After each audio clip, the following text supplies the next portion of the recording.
ನಮಸ್ಕಾರ ಸ್ನೇಹಿತರೆ. ಜೀವನದಲ್ಲಿ ಒಂದು ಪ್ರಶ್ನೆ ಪ್ರತಿಯೊಬ್ಬರ ಮನಸ್ಸಿನಲ್ಲಿ ಒಂದಲ್ಲೊಂದು ಬಾರಿ ಮೂಡಿರುತ್ತದೆ. ನಾನು ಯಾರಿಗೂ ಕೆಟ್ಟದ್ದು ಮಾಡಿಲ್ಲ, ಆದರೂ ನನ್ನ ಜೀವನದಲ್ಲೇ ಏಕೆ ಇಷ್ಟು ಕಷ್ಟಗಳು ಬರುತ್ತಿವೆ? ಕೆಲವರು ಮೋಸ ಮಾಡುತ್ತಾರೆ, ಸುಳ್ಳು ಹೇಳುತ್ತಾರೆ, ಇತರರಿಗೆ ನೋವು ಕೊಡುತ್ತಾರೆ. ಆದರೂ ಅವರು ಸುಖವಾಗಿರುವಂತೆ ಕಾಣುತ್ತಾರೆ. ಆದರೆ ಒಳ್ಳೆಯ ಮನಸ್ಸಿನವರು ಮಾತ್ರ ಅನೇಕ ಪರೀಕ್ಷೆಗಳನ್ನು ಎದುರಿಸುತ್ತಾರೆ. ಇದನ್ನು ನೋಡಿದಾಗ ಕೆಲವರಿಗೆ ದೇವರ ಮೇಲೆಯೇ ಅನುಮಾನ ಬರುತ್ತದೆ. ಕೆಲವರು ತಮ್ಮ ಒಳ್ಳೆಯತನವನ್ನೇ ಪ್ರಶ್ನಿಸುತ್ತಾರೆ. ಆದರೆ ಈ ಪ್ರಶ್ನೆಗೆ ಸಾವಿರಾರು ವರ್ಷಗಳ ಹಿಂದೆಯೇ ಬುದ್ಧನು ಒಂದು ಅದ್ಭುತ ಉತ್ತರ ನೀಡಿದ್ದಾನೆ.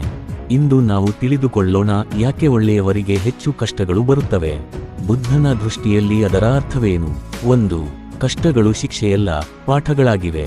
ಬುದ್ಧನು ಹೇಳಿದ ಮೊದಲ ಸತ್ಯ ಏನೆಂದರೆ, ಜೀವನದಲ್ಲಿ ಬರುವ ಪ್ರತಿಯೊಂದು ಕಷ್ಟವೂ ಶಿಕ್ಷೆ ಅಲ್ಲ, ಅದು ಒಂದು ಪಾಠ. ನಾವು ಶಾಲೆಗೆ ಹೋದಾಗ ಪರೀಕ್ಷೆ ಬರೆಯಬೇಕಾಗುತ್ತದೆ. ಪರೀಕ್ಷೆ ಬರೆಯುವುದರಿಂದ ಶಿಕ್ಷೆ ಆಗುವುದಿಲ್ಲ, ಅದು ನಮ್ಮ ಸಾಮರ್ಥ್ಯವನ್ನು ಹೆಚ್ಚಿಸುತ್ತದೆ. ಹಾಗೆಯೇ ಜೀವನದಲ್ಲೂ ಕಷ್ಟಗಳು ನಮ್ಮನ್ನು ಮುರಿಯಲು ಬರುವುದಿಲ್ಲ, ನಮ್ಮನ್ನು ಬಲಿಷ್ಠರನ್ನಾಗಿ ಮಾಡಲು ಬರುತ್ತವೆ. ಒಬ್ಬ ವ್ಯಕ್ತಿ ಸಂಕಷ್ಟಗಳನ್ನು ಎದುರಿಸಿದಾಗ ಅವನ ಸಹನೆ ಹೆಚ್ಚುತ್ತದೆ, ಅವನ ಜ್ಞಾನ ಬೆಳೆಯುತ್ತದೆ, ಅವನ ಮನಸ್ಸು ಗಟ್ಟಿಯಾಗುತ್ತದೆ, ಅವನಿಗೆ ಜೀವನದ ನಿಜವಾದ ಮೌಲ್ಯ ಅರ್ಥವಾಗುತ್ತದೆ. ಆದ್ದರಿಂದ ಕಷ್ಟ ಬಂದಾಗ ಯಾಕೆ ನನಗೆ ಎಂದು ಕೇಳುವುದಕ್ಕಿಂತ ಇದು ನನಗೆ ಏನು ಕಲಿಸುತ್ತಿದೆ ಎಂದು ಕೇಳಬೇಕು. 2. ಒಳ್ಳೆಯವರು ಹೆಚ್ಚು ಜಾಗೃತರಾಗಿರುತ್ತಾರೆ. ಬುದ್ಧನ ಪ್ರಕಾರ ಒಳ್ಳೆಯವರು ಸಾಮಾನ್ಯವಾಗಿ ಹೆಚ್ಚು ಸಂವೇದನಾಶೀಲರು. ಅವರಿಗೆ ಇತರರ ನೋವು ಅರ್ಥವಾಗುತ್ತದೆ, ಅವರಿಗೆ ತಪ್ಪು ಮಾಡಿದರೆ ಪಶ್ಚಾತ್ತಾಪವಾಗುತ್ತದೆ, ಅವರಿಗೆ ಜೀವನದ ಘಟನೆಗಳು ಆಳವಾಗಿ ತಟ್ಟುತ್ತವೆ. ಆದ್ದರಿಂದ ಅವರು ಕಷ್ಟಗಳನ್ನು ಹೆಚ್ಚು ಅನುಭವಿಸುವಂತೆ ಕಾಣಬಹುದು. ಒಬ್ಬ ಕಲ್ಲು ಮತ್ತು ಒಂದು ಹೂವಿನ ಗಿಡವನ್ನು ಕಲ್ಪಿಸಿಕೊಳ್ಳಿ. ಎರಡರ ಮೇಲೂ ಮಳೆ ಬೀಳುತ್ತದೆ, ಆದರೆ ಹೂವಿನ ಗಿಡ ಮಾತ್ರ ಅದನ್ನು ಅನುಭವಿಸುತ್ತದೆ. ಒಳ್ಳೆಯ ಮನಸ್ಸು ಹೂವಿನ ಗಿಡದಂತೆ, ಅದು ಹೆಚ್ಚು ಭಾವನೆಗಳನ್ನು ಅನುಭವಿಸುತ್ತದೆ. ಆ ಕಾರಣದಿಂದ ಕಷ್ಟಗಳು ಹೆಚ್ಚಾಗಿ ಕಾಣುತ್ತವೆ. 3. ಕರ್ಮದ ನಿಯಮವನ್ನು ಅರ್ಥಮಾಡಿಕೊಳ್ಳಬೇಕು. ಬುದ್ಧನ ಅತ್ಯಂತ ಪ್ರಮುಖ ಬೋಧನೆಗಳಲ್ಲಿ ಒಂದು ಕರ್ಮದ ಸಿದ್ಧಾಂತ. ಪ್ರತಿಯೊಂದು ಕ್ರಿಯೆಯೂ ಒಂದು ಫಲಿತಾಂಶವನ್ನು ಉಂಟುಮಾಡುತ್ತದೆ, ಆದರೆ ಆ ಫಲ ತಕ್ಷಣ ಬರಲೇಬೇಕು ಎಂಬ ನಿಯಮ ಇಲ್ಲ. ಕೆಲವೊಮ್ಮೆ ನಾವು ಇಂದು ಅನುಭವಿಸುತ್ತಿರುವ ಕಷ್ಟಗಳು ಹಿಂದಿನ ಕ್ರಿಯೆಗಳ ಪರಿಣಾಮವಾಗಿರಬಹುದು. ಹಾಗೆಯೇ ಇಂದು ನಾವು ಮಾಡುತ್ತಿರುವ ಒಳ್ಳೆಯ ಕೆಲಸಗಳ ಫಲ ಭವಿಷ್ಯದಲ್ಲಿ ಸಿಗಬಹುದು. ಒಬ್ಬ ರೈತ ಬೀಜ ಬಿತ್ತಿದ ತಕ್ಷಣ ಫಲ ಪಡೆಯುವುದಿಲ್ಲ, ಅವನು ಕಾಯಬೇಕು, ನೀರು ಹಾಕಬೇಕು, ಪೋಷಿಸಬೇಕು, ಆಮೇಲೆ ಮಾತ್ರ ಬೆಳೆ ಬರುತ್ತದೆ. ಹಾಗೆಯೇ ಒಳ್ಳೆಯತನದ ಫಲವು ಸಮಯ ಬಂದಾಗಲೇ ದೊರೆಯುತ್ತದೆ. 4. ವಜ್ರ ರೂಪುಗೊಳ್ಳಲು ಒತ್ತಡ ಬೇಕು. ಭೂಮಿಯ ಆಳದಲ್ಲಿ ಒಂದು ಸಾಮಾನ್ಯ ಕಲ್ಲು ಸಾವಿರಾರು ವರ್ಷಗಳ ಒತ್ತಡವನ್ನು ಸಹಿಸಿಕೊಂಡಾಗ ವಜ್ರವಾಗುತ್ತದೆ. ಒತ್ತಡ ಇಲ್ಲದಿದ್ದರೆ ವಜ್ರವೇ ಹುಟ್ಟುವುದಿಲ್ಲ. ಬುದ್ಧನು ಹೇಳುವುದೇ ಇದೆ. ಜೀವನದ ದೊಡ್ಡ ವ್ಯಕ್ತಿತ್ವಗಳು ಕಷ್ಟಗಳ ಮೂಲಕವೇ ರೂಪುಗೊಳ್ಳುತ್ತವೆ. Abraham Lincoln, Mahatma Gandhi, Nelson Mandela ಇವರ ಜೀವನವನ್ನು ನೋಡಿದರೆ ಯಶಸ್ಸಿನ ಹಿಂದೆ ಅಪಾರ ಕಷ್ಟಗಳಿವೆ.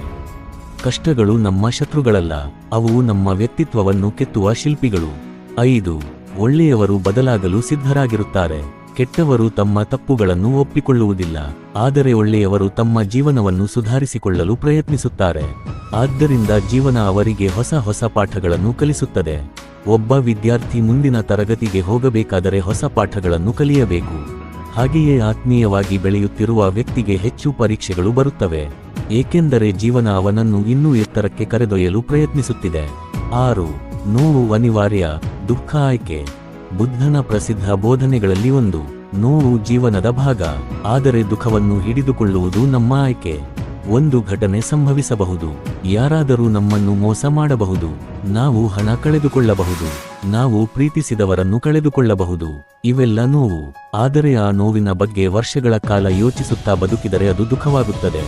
ಜ್ಞಾನಿಯು ನೋವನ್ನು ಸ್ವೀಕರಿಸುತ್ತಾನೆ, ಅದರಿಂದ ಪಾಠ ಕಲಿಯುತ್ತಾನೆ, ಮುಂದೆ ಸಾಗುತ್ತಾನೆ. 7. ಕಷ್ಟಗಳು ನಮ್ಮ ನಿಜವಾದ ಸ್ನೇಹಿತರನ್ನು ತೋರಿಸುತ್ತವೆ.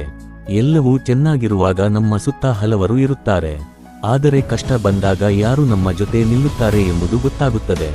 ಬುದ್ಧನು ಹೇಳುತ್ತಾನೆ, ಸಂಕಷ್ಟಗಳು ಮುಖವಾಡಗಳನ್ನು ಕಳಚುತ್ತವೆ, ನಕಲಿ ಸಂಬಂಧಗಳು ದೂರವಾಗುತ್ತವೆ, ನಿಜವಾದ ಜನರು ಉಳಿಯುತ್ತಾರೆ. ಆದ್ದರಿಂದ ಕೆಲವೊಮ್ಮೆ ಕಷ್ಟಗಳು ನಮ್ಮ ಜೀವನವನ್ನು ಸ್ವಚ್ಛಗೊಳಿಸುವ ಕೆಲಸ ಮಾಡುತ್ತವೆ. 8. ಕತ್ತಲೆ ಇಲ್ಲದೆ ಬೆಳಕಿನ ಮೌಲ್ಯ ಗೊತ್ತಾಗುವುದಿಲ್ಲ. ಒಬ್ಬ ವ್ಯಕ್ತಿ ಎಂದಿಗೂ ಹಸಿವು ಅನುಭವಿಸದಿದ್ದರೆ ಊಟದ ಮೌಲ್ಯ ಗೊತ್ತಾಗುವುದಿಲ್ಲ, ಅನಾರೋಗ್ಯ ಅನುಭವಿಸದಿದ್ದರೆ ಆರೋಗ್ಯದ ಮೌಲ್ಯ ಗೊತ್ತಾಗುವುದಿಲ್ಲ. ಹಾಗೆಯೇ ಕಷ್ಟಗಳನ್ನು ಅನುಭವಿಸದಿದ್ದರೆ ಸಂತೋಷದ ಮೌಲ್ಯ ಅರ್ಥವಾಗುವುದಿಲ್ಲ. ಜೀವನವು ಬೆಳಕು ಮತ್ತು ಕತ್ತಲೆಯ ಮಿಶ್ರಣ, ಎರಡೂ ಬೇಕು, ಒಂದಿಲ್ಲದೆ ಇನ್ನೊಂದರ ಮಹತ್ವ ತಿಳಿಯುವುದಿಲ್ಲ. 9. ಕಷ್ಟಗಳು ಅಹಂಕಾರವನ್ನು ಕರಗಿಸುತ್ತವೆ. ಯಶಸ್ಸು ಬಂದಾಗ ಮನುಷ್ಯನಿಗೆ ಅಹಂಕಾರ ಬರಬಹುದು. ತಾನು ಎಲ್ಲವನ್ನೂ ನಿಯಂತ್ರಿಸಬಹುದು ಎಂದು ಭಾವಿಸಬಹುದು. ಆದರೆ ಕಷ್ಟಗಳು ಒಂದು ಸತ್ಯವನ್ನು ಕಲಿಸುತ್ತವೆ. ಜೀವನದಲ್ಲಿ ಎಲ್ಲವೂ ನಮ್ಮ ನಿಯಂತ್ರಣದಲ್ಲಿಲ್ಲ. ಈ ಅರಿವು ವಿನಮ್ರತೆಯನ್ನು ತರುತ್ತದೆ. ವಿನಮ್ರತೆ ಜ್ಞಾನಕ್ಕೆ ದಾರಿ ಮಾಡಿಕೊಡುತ್ತದೆ. ಆದ್ದರಿಂದ ಕೆಲವೊಮ್ಮೆ ಕಷ್ಟಗಳು ನಮ್ಮ ಅಹಂಕಾರವನ್ನು ಕರಗಿಸಿ ನಮ್ಮನ್ನು ಉತ್ತಮ ವ್ಯಕ್ತಿಗಳನ್ನಾಗಿ ಮಾಡುತ್ತವೆ. 10. ಅತ್ಯಂತ ದೊಡ್ಡ ಬೆಳವಣಿಗೆ ಕಷ್ಟಗಳ ನಂತರ ಬರುತ್ತದೆ. ಬೀಜವು ಮೊದಲು ಒಡೆಯಬೇಕು, ಆಮೇಲೆ ಮಾತ್ರ ಅದು ಮರವಾಗುತ್ತದೆ. ಚಿಟ್ಟೆಯಾಗಲು ಹುಳುವು ತನ್ನ ಹಳೆಯ ರೂಪವನ್ನು ಬಿಡಬೇಕು. ಹಾಗೆಯೇ ಜೀವನದಲ್ಲೂ ದೊಡ್ಡ ಬೆಳವಣಿಗೆಗೆ ಮುಂಚೆ ದೊಡ್ಡ ಹೋರಾಟ ಬರುತ್ತದೆ. ಇಂದು ನೀವು ಎದುರಿಸುತ್ತಿರುವ ಕಷ್ಟವೇ ನಾಳೆಯ ನಿಮ್ಮ ಶಕ್ತಿಯಾಗಬಹುದು. ಇಂದು ನಿಮ್ಮ ಕಣ್ಣೀರೇ ನಾಳೆಯ ನಿಮ್ಮ ಜ್ಞಾನವಾಗಬಹುದು. ಇಂದು ನಿಮ್ಮ ಸೋಲೆ ನಾಳೆಯ ನಿಮ್ಮ ವಿಜಯದ ಅಡಿಪಾಯವಾಗಬಹುದು. 1. ಬುದ್ಧನ ಕಥೆ, ಬಾಣದ ಉದಾಹರಣೆ. ಒಮ್ಮೆ ಒಬ್ಬ ವ್ಯಕ್ತಿ ಬುದ್ಧನ ಬಳಿ ಬಂದು ಕೇಳಿದ, ನನ್ನ ಜೀವನದಲ್ಲಿ ಯಾಕೆ ಇಷ್ಟು ದುಃಖ ಇದೆ? ಆಗ ಬುದ್ಧನು ಒಂದು ಉದಾಹರಣೆ ಕೊಟ್ಟನು. ಒಬ್ಬ ವ್ಯಕ್ತಿಗೆ ಒಂದು ಬಾಣ ಬಂದು ತಗುಲಿತು ಎಂದುಕೊಳ್ಳಿ. ಅವನಿಗೆ ನೋವಾಗುತ್ತದೆ. ಆದರೆ ಅವನು ಅಲ್ಲಿ ನಿಲ್ಲದೆ, ಈ ಬಾಣವನ್ನು ಯಾರು ಹೊಡೆದರು? ಯಾವ ಮರದ ಬಾಣ ಇದು? ಅವನ ಹೆಸರು ಏನು ಎಂದು ಯೋಚಿಸುತ್ತಾ ಕುಳಿತರೆ ಏನಾಗುತ್ತದೆ? ಅವನ ನೋವು ಇನ್ನಷ್ಟು ಹೆಚ್ಚಾಗುತ್ತದೆ. ಬುದ್ಧನು ಹೇಳಿದ, ಮೊದಲ ಬಾಣ ಜೀವನದ ಕಷ್ಟ, ಎರಡನೇ ಬಾಣ ನಮ್ಮ ಆಲೋಚನೆ. ಮೊದಲ ಬಾಣವನ್ನು ನಾವು ತಪ್ಪಿಸಲು ಸಾಧ್ಯವಿಲ್ಲ, ಆದರೆ ಎರಡನೇ ಬಾಣವನ್ನು ನಾವು ತಪ್ಪಿಸಬಹುದು.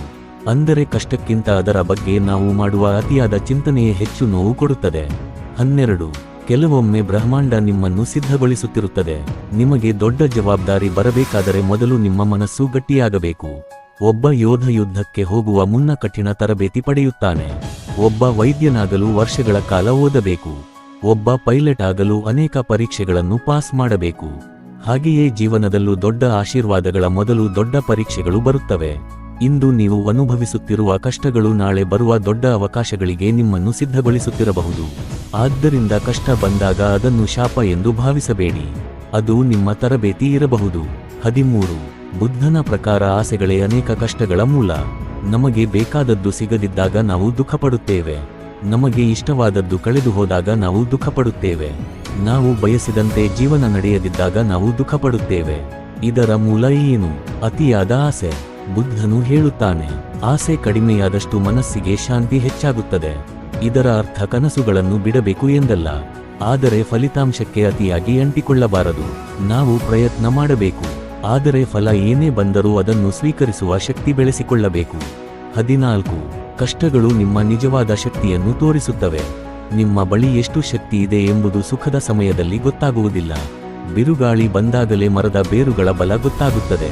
ಅದೇ ರೀತಿ ಸಂಕಷ್ಟ ಬಂದಾಗಲೇ ನಿಮ್ಮೊಳಗಿನ ಧೈರ್ಯ ಗೊತ್ತಾಗುತ್ತದೆ. ಅನೇಕ ಜನರು ತಮ್ಮ ಜೀವನದ ಅತ್ಯಂತ ಕಷ್ಟದ ಸಮಯದಲ್ಲೇ ತಮ್ಮ ನಿಜವಾದ ಸಾಮರ್ಥ್ಯವನ್ನು ಕಂಡುಕೊಂಡಿದ್ದಾರೆ. ಅವರು ತಾವೇ ಆಶ್ಚರ್ಯಪಡುವಷ್ಟು ಬಲಿಷ್ಠರಾಗಿದ್ದಾರೆ. ಬಹುಶಃ ನೀವು ಕೂಡ ಹಾಗೆಯೇ ಇರಬಹುದು. ನಿಮಗೆ ಗೊತ್ತಿಲ್ಲದ ಶಕ್ತಿಯೊಂದು ನಿಮ್ಮೊಳಗೆ ಅಡಗಿರಬಹುದು. 15. ಎಲ್ಲರೂ ನಿಮ್ಮ ಕಥೆಯ ಕೊನೆಯ ಅಧ್ಯಾಯವನ್ನು ನೋಡಿಲ್ಲ. ಬಹಳ ಜನರು ತಮ್ಮ ಜೀವನದ ಮಧ್ಯದಲ್ಲೇ ನಿರಾಶರಾಗುತ್ತಾರೆ.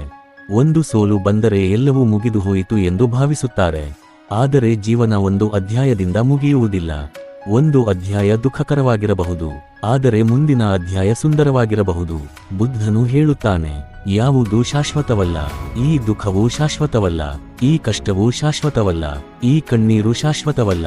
ಸಮಯ ಬದಲಾಗುತ್ತದೆ, ಜೀವನ ಬದಲಾಗುತ್ತದೆ, ನೀವು ಕೂಡ ಬದಲಾಗುತ್ತೀರಿ. 16. ಒಳ್ಳೆಯವರಿಗೆ ಕಷ್ಟಗಳು ಹೆಚ್ಚು ಕಾಣುವ ಇನ್ನೊಂದು ಕಾರಣ. ಒಳ್ಳೆಯವರು ತಮ್ಮ ತಪ್ಪುಗಳನ್ನು ಗಮನಿಸುತ್ತಾರೆ. ಅವರು ಆತ್ಮಾವಲೋಕನ ಮಾಡುತ್ತಾರೆ. ತಮ್ಮ ಜೀವನದ ಬಗ್ಗೆ ಆಳವಾಗಿ ಯೋಚಿಸುತ್ತಾರೆ. ಆದ್ದರಿಂದ ಅವರಿಗೆ ಕಷ್ಟಗಳು ಹೆಚ್ಚು ಇರುವಂತೆ ಭಾಸವಾಗುತ್ತದೆ. ಆದರೆ ನಿಜವಾಗಿ ನೋಡಿದರೆ ಪ್ರತಿಯೊಬ್ಬರ ಜೀವನದಲ್ಲೂ ಸಮಸ್ಯೆಗಳಿವೆ. ಹಣವಿರುವವನಿಗೆ ಬೇರೆ ಸಮಸ್ಯೆ, ಬಡವನಿಗೆ ಬೇರೆ ಸಮಸ್ಯೆ, ಪ್ರಸಿದ್ಧ ವ್ಯಕ್ತಿಗೆ ಬೇರೆ ಸಮಸ್ಯೆ, ಸಾಮಾನ್ಯ ವ್ಯಕ್ತಿಗೆ ಬೇರೆ ಸಮಸ್ಯೆ. ಕಷ್ಟವಿಲ್ಲದ ಜೀವನ ಯಾರಿಗೂ ಇಲ್ಲ. ವ್ಯತ್ಯಾಸ ಇರುವುದು ಕೇವಲ ಕಷ್ಟದ ರೂಪದಲ್ಲಿ. 17. ಕ್ಷಮೆ ಕಷ್ಟವನ್ನು ಕಡಿಮೆ ಮಾಡುತ್ತದೆ. ನಿಮಗೆ ನೋವು ಕೊಟ್ಟವರನ್ನು ದ್ವೇಷಿಸುತ್ತಾ ಬದುಕಿದರೆ ಆ ನೋವು ನಿಮ್ಮೊಳಗೆ ಉಳಿಯುತ್ತದೆ. ಬುದ್ಧನು ಕ್ಷಮೆಯ ಬಗ್ಗೆ ಹೆಚ್ಚು ಮಾತನಾಡಿದ್ದಾನೆ. ಕ್ಷಮೆ ಎಂದರೆ ಅವರು ಮಾಡಿದ ತಪ್ಪನ್ನು ಒಪ್ಪಿಕೊಳ್ಳುವುದು ಅಲ್ಲ. ಕ್ಷಮೆ ಎಂದರೆ ಆ ನೋವಿನ ಭಾರವನ್ನು ನಿಮ್ಮ ಹೃದಯದಿಂದ ಇಳಿಸುವುದು. ಕೋಪವು ಬೆಂಕಿಯಂತಿದೆ, ಮೊದಲು ಅದು ಹಿಡಿದಿರುವ ಪಾತ್ರೆಯನ್ನೇ ಸುಡುತ್ತದೆ. ಆ ಪಾತ್ರೆ ನಾವು. ಆದ್ದರಿಂದ ಕ್ಷಮಿಸುವುದು ಇತರರಿಗಾಗಿ ಅಲ್ಲ, ನಮ್ಮ ಶಾಂತಿಗಾಗಿ. 18. ಮೌನದಲ್ಲಿ ಉತ್ತರಗಳು ಸಿಗುತ್ತವೆ. ಜೀವನದಲ್ಲಿ ಕಷ್ಟ ಬಂದಾಗ ಅನೇಕ ಜನರು ಹೊರಗೆ ಉತ್ತರ ಹುಡುಕುತ್ತಾರೆ, ಆದರೆ ಬುದ್ಧನು ಒಳಗೆ ನೋಡಲು ಹೇಳುತ್ತಾನೆ. ಧ್ಯಾನ ಮಾಡು, ಶಾಂತವಾಗಿ ಕುಳಿತುಕೋ, ನಿನ್ನ ಮನಸ್ಸನ್ನು ಗಮನಿಸು, ನಿನ್ನ ಭಯಗಳನ್ನು ಗಮನಿಸು, ನಿನ್ನ ಆಲೋಚನೆಗಳನ್ನು ಗಮನಿಸು. ಅನೇಕ ಉತ್ತರಗಳು ಹೊರಗಿಲ್ಲ, ಅವು ನಿನ್ನೊಳಗೆ ಇವೆ. ಮನಸ್ಸು ಶಾಂತವಾದಾಗ ಜೀವನದ ಅರ್ಥ ಸ್ಪಷ್ಟವಾಗುತ್ತದೆ. 19. ಕಷ್ಟಗಳು ನಿಮ್ಮನ್ನು ಇತರರ ನೋವಿಗೆ ಹತ್ತಿರ ಮಾಡುತ್ತವೆ. ಸ್ವತಃ ನೋವು ಅನುಭವಿಸಿದ ವ್ಯಕ್ತಿಗೆ ಇತರರ ಕಣ್ಣೀರು ಅರ್ಥವಾಗುತ್ತದೆ. ಹಸಿವು ಅನುಭವಿಸಿದವನಿಗೆ ಬಡವರ ನೋವು ಅರ್ಥವಾಗುತ್ತದೆ. ಏಕಾಂತ ಅನುಭವಿಸಿದವನಿಗೆ ಒಂಟಿತನ ಅರ್ಥವಾಗುತ್ತದೆ. ಆದ್ದರಿಂದ ಕಷ್ಟಗಳು ನಮ್ಮನ್ನು ಹೆಚ್ಚು ಮಾನವೀಯರನ್ನಾಗಿ ಮಾಡುತ್ತವೆ, ಹೆಚ್ಚು ಕರುಣಾಮಯರನ್ನಾಗಿ ಮಾಡುತ್ತವೆ, ಹೆಚ್ಚು ಪ್ರೀತಿಯಿಂದ ಬದುಕಲು ಕಲಿಸುತ್ತವೆ. ಇದು ಬುದ್ಧನ ಮಾರ್ಗದ ಪ್ರಮುಖ ಗುಣ, ಕರುಣೆ. 20. ಅಂತಿಮವಾಗಿ ಬುದ್ಧನ ಉತ್ತರ. ಒಮ್ಮೆ ಈ ಪ್ರಶ್ನೆಯನ್ನು ಒಂದು ವಾಕ್ಯದಲ್ಲಿ ಕೇಳಿದರೆ, ಯಾಕೆ ಒಳ್ಳೆಯವರಿಗೆ ಹೆಚ್ಚು ಕಷ್ಟಗಳು ಬರುತ್ತವೆ? ಬುದ್ಧನ ಉತ್ತರ ಹೀಗಿರಬಹುದು: ಕಷ್ಟಗಳು ಒಳ್ಳೆಯವರನ್ನು ನಾಶ ಮಾಡಲು ಬರುವುದಿಲ್ಲ, ಅವರನ್ನು ಜಾಗೃತಗೊಳಿಸಲು ಬರುತ್ತವೆ. ಕಷ್ಟಗಳು ನಿಮ್ಮೊಳಗಿನ ಜ್ಞಾನವನ್ನು ಎಬ್ಬಿಸುತ್ತವೆ, ಕಷ್ಟಗಳು ನಿಮ್ಮೊಳಗಿನ ಶಕ್ತಿಯನ್ನು ಎಬ್ಬಿಸುತ್ತವೆ, ಕಷ್ಟಗಳು ನಿಮ್ಮೊಳಗಿನ ಕರುಣೆಯನ್ನು ಎಬ್ಬಿಸುತ್ತವೆ, ಕಷ್ಟಗಳು ನಿಮ್ಮನ್ನು ನಿಜವಾದ ವ್ಯಕ್ತಿಯನ್ನಾಗಿ ರೂಪಿಸುತ್ತವೆ. ಸ್ನೇಹಿತರೆ, ಈಗ ನೀವು ಜೀವನದಲ್ಲಿ ಯಾವುದಾದರೂ ಕಷ್ಟವನ್ನು ಎದುರಿಸುತ್ತಿದ್ದರೆ, ಒಂದು ವಿಷಯವನ್ನು ನೆನಪಿಟ್ಟುಕೊಳ್ಳಿ: ನೀವು ಶಿಕ್ಷೆ ಅನುಭವಿಸುತ್ತಿಲ್ಲ, ನೀವು ರೂಪುಗೊಳ್ಳುತ್ತಿದ್ದೀರಿ. ಚಿನ್ನ ಬೆಂಕಿಯಲ್ಲಿ ಶುದ್ಧವಾಗುತ್ತದೆ, ವಜ್ರ ಒತ್ತಡದಲ್ಲಿ ರೂಪುಗೊಳ್ಳುತ್ತದೆ, ಮತ್ತು ಒಬ್ಬ ಮಹಾನ್ ವ್ಯಕ್ತಿ ಕಷ್ಟಗಳ ಮೂಲಕ ಹುಟ್ಟುತ್ತಾನೆ. ಆದ್ದರಿಂದ ಜೀವನ ನಿಮ್ಮನ್ನು ಪರೀಕ್ಷಿಸಿದಾಗ ಭಯಪಡಬೇಡಿ, ಯಾಕೆಂದರೆ ಪ್ರತಿಯೊಂದು ಬಿರುಗಾಳಿಯ ನಂತರ ಆಕಾಶ ಮತ್ತೆ ಸ್ವಚ್ಛವಾಗುತ್ತದೆ, ಪ್ರತಿಯೊಂದು ರಾತ್ರಿಯ ನಂತರ ಸೂರ್ಯ ಮತ್ತೆ ಉದಯಿಸುತ್ತಾನೆ, ಮತ್ತು ಪ್ರತಿಯೊಂದು ಕಷ್ಟದ ನಂತರ ಒಂದು ಹೊಸ, ಬಲಿಷ್ಠ, ಜ್ಞಾನವಂತ ನೀವು ಹುಟ್ಟುತ್ತೀರಿ. ಕಷ್ಟಗಳು ಶಾಶ್ವತವಲ್ಲ, ಆದರೆ ಅವು ಕಲಿಸುವ ಪಾಠಗಳು ಜೀವನಪೂರ್ತಿ ಉಳಿಯುತ್ತವೆ. ಧನ್ಯವಾದಗಳು. ಮುಂದಿನ ವಿಡಿಯೋದಲ್ಲಿ ಮತ್ತೆ ಭೇಟಿಯಾಗೋಣ.